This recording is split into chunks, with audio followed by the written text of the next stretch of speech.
right, well, legend is not a word to throw around lightly, but it certainly applies to a man whose considerable skill has earned him the title, the Great One. Wayne Gretzky has hoisted the hallowed Stanley Cup not once, not twice, not three times, but four. Count them, 4 times over the course of his storied career. He's back in the news recently announcing his return to Edmonton as partner and chairman of the Oilers.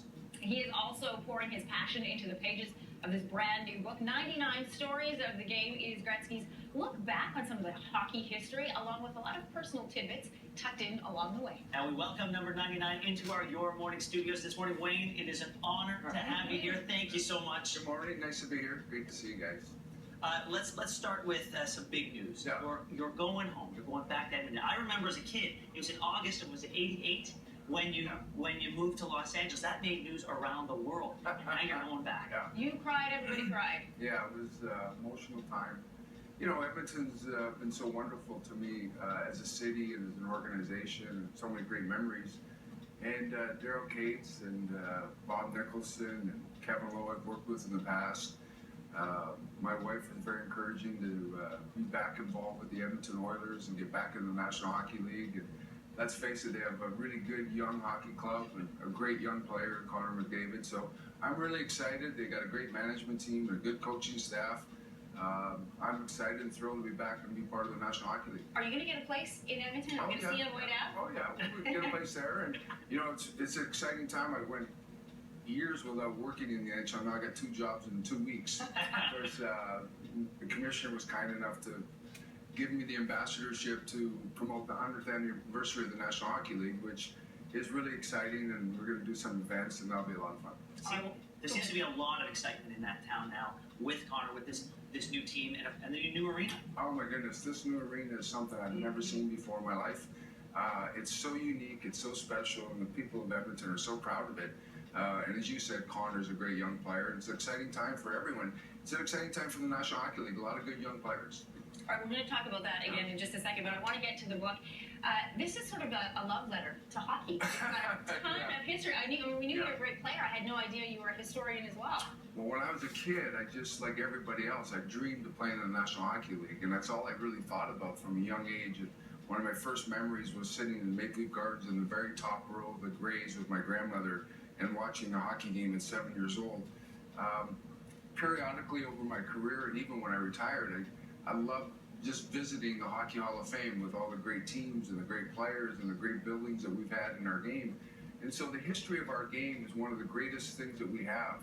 And so when I was thinking about the book, I thought, you know what, everybody's heard enough about Wayne Gretzky, but I want to be able to share to kids and hockey fans around the world how great our game is and how wonderful, and the people who are in the game and the teams that were in the game and the history of the arenas and everything that goes with that. So it's a nice read for kids to learn about the National Hockey League, and you should embrace your ambitions and your goals and dreams of one day playing in the National Hockey League.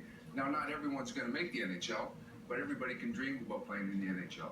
Wayne, you speak with such deference about the history of the league and about the stars that you looked up to. Yeah. To a lot of these young kids coming up, you are that star. I'm old. But how does that sit? How does that sit? You know, we're talking right now about the history of the league. For so many people, that history is intertwined and interlaced with your personal history. Well, listen, I say this all the time. I was so fortunate when I met my idol, Gordie Howe. And a lot of times when you meet your hero, your idol, you go, okay, it was all right. My dad said to me, how was it meeting Gordie Howe? I said he was bigger and better and nicer. He just, to me, was the nicest person I ever met in my life. And so I idolized somebody really special. But we had a lot of guys like that, too. Guys like John Beliveau, guys like Marilyn Moon, Mark Messier. All the guys who kind of came through the league, they understood not only their commitment to the team and the organization and the city, but they were really good in their communities. And that's always been passed on. And so one of the great things that we have in the National Hockey League are the people who play in the game. You have a lot of love for the players in this game. There's not a negative word in here, so if you're looking for a tell you're not going to find it. There's also hints of the signatures and things that we love about you. And I love the story, if you could share it with us, about when you met Glenn Sather and about the imprint that left on you. So when I was 10 years old, in this picture right here, I scored 400 goals that year playing Pee-wee hockey. And so the Pittsburgh Penguins invited me down. In those days, Pittsburgh Penguins were in Brantford for training camp. The Rangers were in Kitchener. The Boston Bruins, I think, were in Oshawa, et cetera, et cetera. So they had invited me down to watch practice one day. Of course, I was so excited to go down and watch practice, and I was even more excited I got 2 hours off school. So it was the middle of the day, and I was like, all right, this is wonderful. So when I walked in the locker room, the first person I met, and I remember it like yesterday, was Glenn Sather. And Glenn Sather walked me around the room, and I met all the players from Les Binkley to Brian Watson, to each and every guy. And little did I know, years and years later, he'd be the most influential person in my hockey career and go on to be one of the greatest coaches ever. You said that he always made time to shake hands with the people who came out just to meet your hero. And I remember you in Edmonton, I'm an Alberta girl, and that was what you were known for, is always sticking around, signing the autograph, shaking hands. Well, listen, I was telling a lady yesterday, she was chasing me down to get a book signed, and I said, it's okay, it's okay. My mother did the exact same thing. When I was a kid, she chased down Bobby Hall, grabbed him by the shoulder, and said, you have to sign this for my son. So I understand that, you know, it's part of the game. And I said, as I said earlier, that's what the hockey players are known for. Everybody understands they're not just hockey players, but they're people that people look up to and want to get to know. You know, you look back at the history of the league in this book, but you also look forward, and you say about 10 to 15 years from now, we could be looking at an NHL without violence. Yeah. Why do you say that? Because everything starts with youth. And right now, we've done a wonderful job across Canada, across the United States, of getting kids who are 7, 8, 9, 10. They're playing the game of hockey, and they're playing it properly. They're playing with skill, with speed. And there's very little fighting that goes on now in like bantam hockey, midget hockey, junior hockey, college ranks, and that'll, excuse me, eventually get into the National Hockey League. So I see a game years from now where there'll be, if not any fighting whatsoever. Could you see maybe then an offshoot? Then you'd have that the pure game of hockey, and then you'd have some secondary league that's ultra violent. Yeah. No, I don't think so. UFC hockey? I won't be in that league, I'll tell you that. One of the things that you talk about in this book is parenting, and it's called Lord Stanley, the original hockey dad. Yeah. I love that. Parents must stop you all the time and say, how do I get my kid into the NHL? Oh, my goodness, I got 2 funny stories. People stop me and say, will you tell my son how many hours a day you used to practice? And I always say, listen, I didn't feel like I was practicing. That's what I love to do. You can't tell somebody you got to go practice, because if you have to do that, then it's not going to work. And secondly, I was at a hockey game one time, went down to see some youth kids play, and as I walked through and by the locker room, one of the coaches said, you know, I have a 9-year-old team in here, will you go give them a pep talk? I said, absolutely, no problem whatsoever. I said, but you're not going to maybe like what I say. He said, well, it's okay, just say whatever you want. And so I walked in and I said, okay, it doesn't matter if you win or lose, just go score as many goals as you can. And the coach looked at me and go, oh my goodness. You know, when you're 9 years old, just have fun, just enjoy it. That's what I did. But there's lots of hockey academies now. The equipment is better than ever. The skates are $300. Yeah, it's really expensive, and I worry about that. Not only in hockey, but all walks of life. The economy, it's tough now. You know, my parents they borrowed money when I was a kid to pay for my skates that were $20 and new hockey sticks.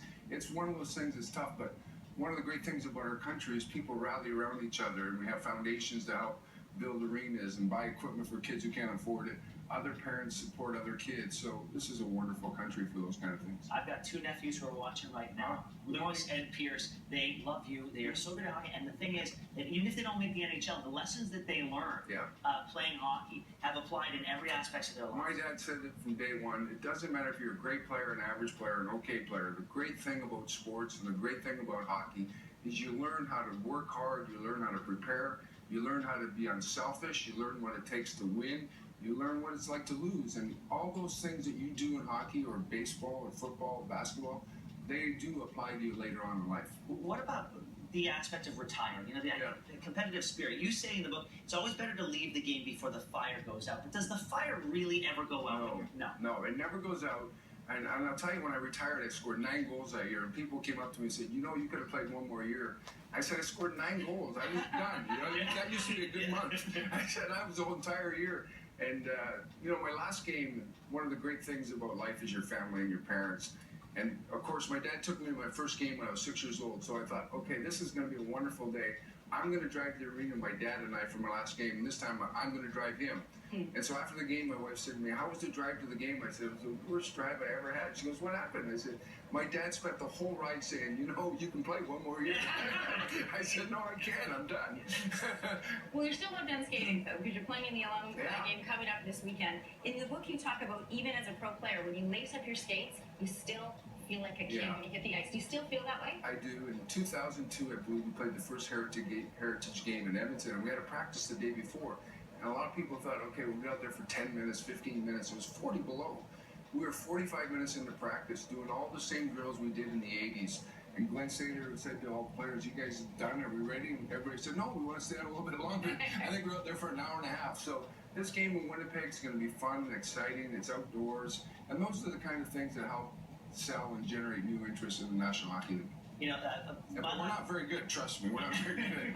you know, I look at this book. It's 377 pages of you paying tribute to other people. And like I said before, so much of the history of the NHL is intertwined with your history, your accomplishments, what you've done to grow the game. Is it hard for you to turn the lens on yourself? Oh, yeah, because, you know, everything in my life is because of the game of hockey. You know, the people I met, the fans that really were always so good to me and my family. I wanted to write about what I felt about other people and other organizations and other cities and how great it was to play in Maple Leaf Gardens, how wonderful the Montreal Forum was, and how great the fans are, and the tradition of the Montreal Canadiens and the Red Wings and guys like Gordie Howe and Beliveau. To me, that's what it's all about. That's what excited me as a kid, and that's what motivated me to make the National Hockey League. Of all the accolades you've had and the records that you've broken, there's only one trophy that you keep up Yeah, display in your house. Can you tell us that story? It's a really nice story. So there was a gentleman named Claude Mouton, who was the PR director of the Montreal Canadiens, said to me in the morning skate one day, 97 I believe, he said, Wayne, the Rocket. They never referred to him as Rocket or Mr. Richard, it was always the Rocket. He said, the Rocket wants to come down and see you before the game. And I said, absolutely. So around 4 o'clock, the trainer came in and said, Wayne, the Rocket's outside. So I went outside, and he said to me, he said, son, he said, you're never going to win this trophy. Because I think the trophy came in 96 or 97. He said, but you should have one of these, and I want you to have it. And so he gave me a replica of the Rocket Richard trophy. I took it home, and it's the only trophy that I have in my house. So when people come in the house, they're always like, where's all your trophies? And I said, well, there it is right there. I got one. That's amazing. Hey, you have a new whiskey. Yeah. You have a new book. You have a new lounge at the Edmonton Airport. New statues or anything else new coming that you'd like to share I with got a us? new grandson. He's 2 years old. You have a new grandson? He's 2 years old. That's fun. Well, listen, we gotta go. We could sit here talking all day Thanks, you long. guys to invite me on. It's a pleasure to see you guys. We're so proud to have you here. The name of the book again is 99 Stories of the Game. Thank you so much for being here. Oh my goodness, thank you. Thanks. My pleasure. And we'll be back in just 1 minute. You guys are wonderful.